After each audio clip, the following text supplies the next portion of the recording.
I know you have a pretty close relationship with Christian Sam. Faith is a big part of his life. Is that something that you guys, or that you see, or that you talk about, or that comes out of him? Christian is a mild-mannered. He's not a real boastful speaker about anything. But, the thing that I admire about him is just how he, carries himself. He's a guy that doesn't bring much attention to himself and tries to keep a schedule. And I asked him when I got back on Sunday, I said, "What'd you do this weekend?" And he said, "No, I just rested. I got treatment." I think his family. I know his brother Prince. I know his dad, and they're very important to him. So what do you think motivates him?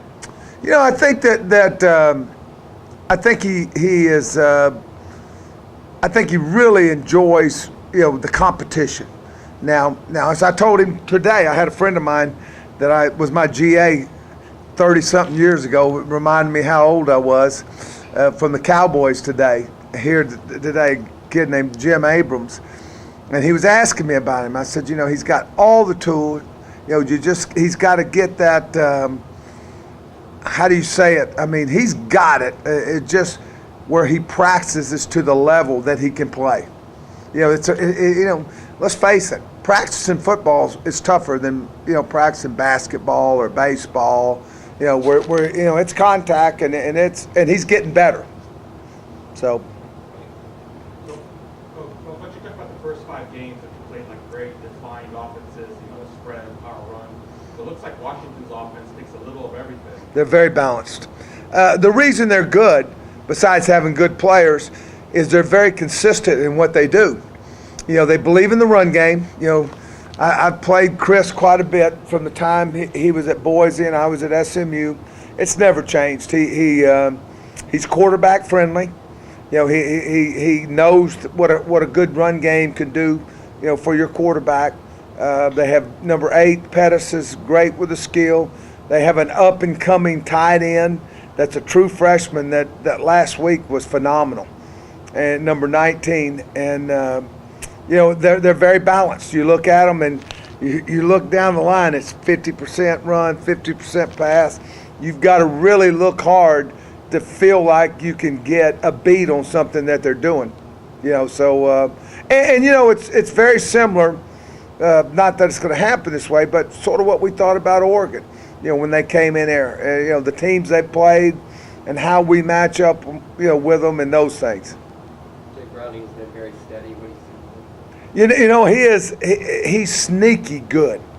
I mean, last week there was a play on the first drive, a 3rd and 12, and it was he looks like he's about to fall the whole time in this scramble, and then he throws an 11-yard touchdown pass.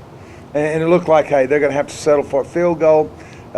It's obvious that he has played a lot of football. His decision-making is good, and he is a guy that you can tell they trust. There are a lot of check with me at the line, and I think he's very good at that. He knows the runs. He knows, check the blitz, checks and all those things, and I think he's really a good player. You guys, from what we've seen, it looks like you might be changing some things up front. We've got a couple of different rotations. Going to try to play some more guys. Sometimes to get more athletic. We've been in a semi-quandary since we lost Quran, trying to find that right. Then you play Oregon, who's pretty good run team also, and then you go to a power team with Oregon. With Stanford. So we're trying to find that right combination. So one of those players is Rennell Wren. What kind of progression have you seen from the beginning of the season until then? He's played about 15, 16 plays a game, I think. I think he's a little bit excited about getting more in the rotation, which he should be. And same thing with George, same thing with Foreman. Just trying to see how we can get. We've been very pleased with JJ. He's a guy that is getting better. But it's a transition now. one week play tight end and the next week go to a devil backer. But he's getting so much better. AJ has been productive. So we're trying to get, as we go down this stretch, we're trying to get a depth where we can play some guys. Todd talked yesterday about trying to find ways to generate more turnovers. I know a lot of that is showing up in the backfield and the quarterback, and maybe you have to manufacture that more when you don't have to put on. But how does all that stuff sort of filter into your thought process about how you try to make that happen? Well, it's always been, you want to do it without being costly, big plays. And you look at last week, it was such a different anomaly with the way Stanford, you really couldn't, in everything they did, it was 23 heavy. It was trying to match your corners, and you can sit there and say, well, you couldn't do this. They're not, and we did. We got one. It was a great strip by Jamarcus. The week before, we had a huge strip on a pressure. When the back at Oregon fumbled. It's just we played some teams, and also in the secondary, it's confidence. You get picks when you play with confidence. I still think we're pretty high in the tackles for loss. And those things, we just got to get more, as Todd uses the term, and I like it, is own the ball. We got to get the ball, and we've had some chances, with the ball on the ground to get the ball. Are there coverages or situations? Yeah. There's some things that you tried to do, to create, obviously the zone concept when you're reading the quarterback more than you are man to man, and those things. You're not going to get, man to man. You're not going to get as many interceptions as people when you're playing true zone. Now, we've had some chances to make some plays on balls. We had one on a crucial third down last week against Stanford, and we were right there and just didn't make it. So does that then require more early down success to get you into those situations? You got to make them, no question. I mean, it never changes. You can say what you want, but your chances, people say, well, third down's big. Well, third down's big if you make it big. 3rd and 6, 3rd and 7, if you make them predictable. When you play Stanford, they love 3rd and 1 and 2s. And that's what you got to keep them out of.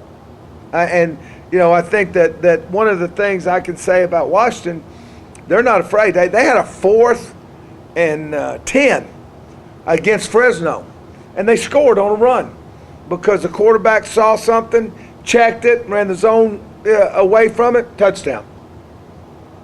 You mentioned Jamarcus. It was hard to get a feel for him last year. He was coming out of junior college. Right. Didn't play a whole lot. Just through his first 5 games. How has he been this year? He's played outstanding. He's played really well. And I think you knew the answer to that when you asked me.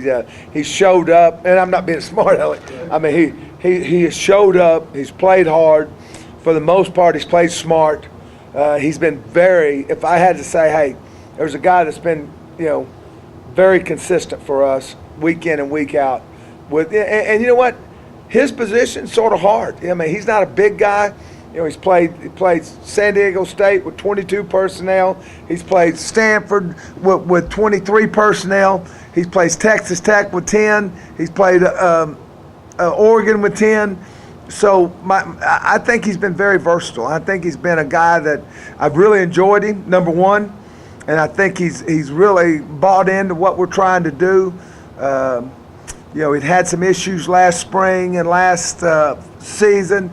I'm just tickled for him right now. He's a major contributor for us. So back in fall camp, you gave John Humphrey a couple of days of look on defense. Now over the bye week, giving even more looks. Have you seen that progression you want to see from fall camp? Well, we think he can progress. We're going to keep progressing him. I told you, we're going to try to get some guys, play some more guys. Evan Fields is finally healthy, so he's getting more reps. We got in that situation last week. This absolutely killed us on Thursday with Daz. I mean, came out of the blue.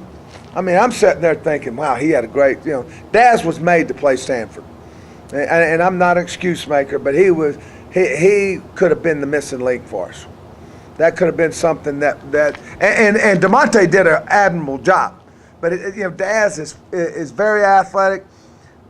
Evans like that. So we're working those guys, John and all those guys. As I said, we're trying to we look at it, we evaluate, say, okay, just like with Colby. Colby's done some great things, but we'd like to play him instead of, 180% or 100% of the time, we'd like to play him 75. How much better can he be if he can come off and watch something and then come back on the field? And to do that, back there, your margin for error is small. So do you see John possibly coming in for Chase or Colby, he's a field guy. just on a few plays every once in a while? Yeah, absolutely. In certain packages. Yes, we're progressive. Same thing with Evan. Evan has been, it's been fun the last 2 weeks, the lights sort of come on for him. So. Coach, what strength do you think that Humphrey brings to the secondary specifically? He's very athletic and he's fast. I always laugh.